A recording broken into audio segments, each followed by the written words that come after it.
us how you first met Ms. Wright. I first met Holly Jo as a server at Texas Roadhouse, where she tended bar. When was that about? I would guess it was 2016, but I'm not sure. Ms. Wright, how was it that you came to stay in Mr. Hobson's home? He was a regular of mine for a couple years. It was about 2017, 2018 when I first met him as a bartender. And then I quit the bartending, and he had offered a job to me. Okay, Mr. Hobson, how did you come to learn that she might need a job or a place to stay? She responded to an ad I had posted on Facebook. And what was the ad for?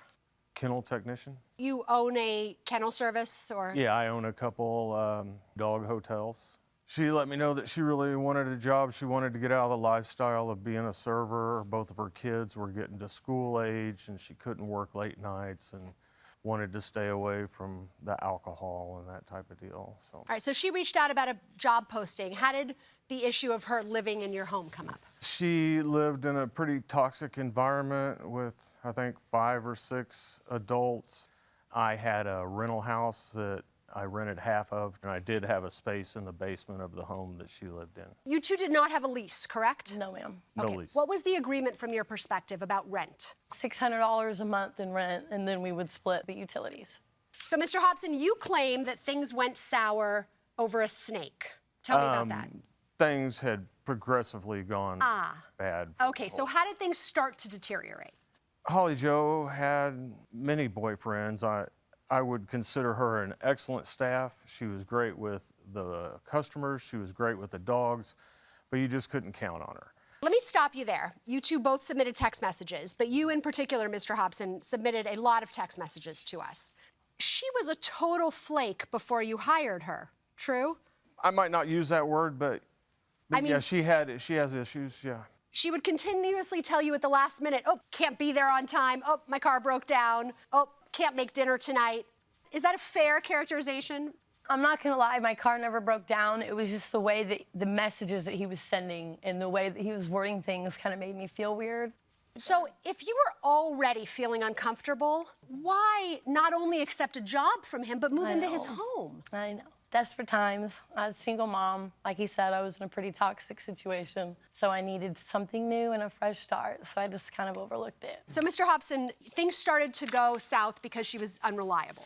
Correct. When she was there, she was great, but she would no call, no show once every 10 days or 2 weeks. But Holly Jo, had a different boyfriend every week from the time I met her through the time that she came to work for me. I had to chase multiple people out of the house on her behalf late at night, fighting. I have employed 90% females for the last 10 years at my 2 locations. I've never had anybody say anything as far as me being inappropriate or anything like that. Just having a lot of boyfriends seems to be pretty irrelevant. Was there a specific issue that you're saying that they were... Her coming downstairs asking me to remove people who wouldn't leave. Multiple times? Multiple times. Ms. Wright? That happened once, and he came up the stairs because we were fighting. I didn't go down and ask him. He came upstairs and then got him out for me, which I was grateful for, but that only happened once. Ms. Wright, were you a little undependable at work? I would say yes. All right, what was going on? This life. Life? Yeah, Not... a lot. All right, I'm gonna let Judge Corriero pick it up from there. Thank you very much, Judge.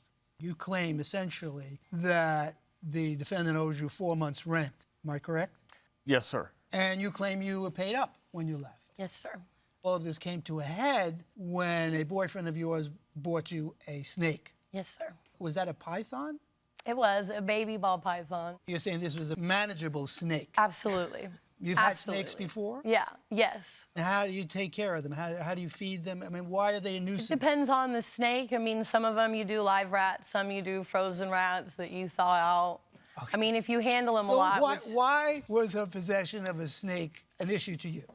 The other roommate had a habit of bringing home strays and different animals, and Holly Jo and I had talked with him at length about asking permission and not just bringing things into the house. Holly Jo has... All right, so she didn't ask you first if she could get a snake? No.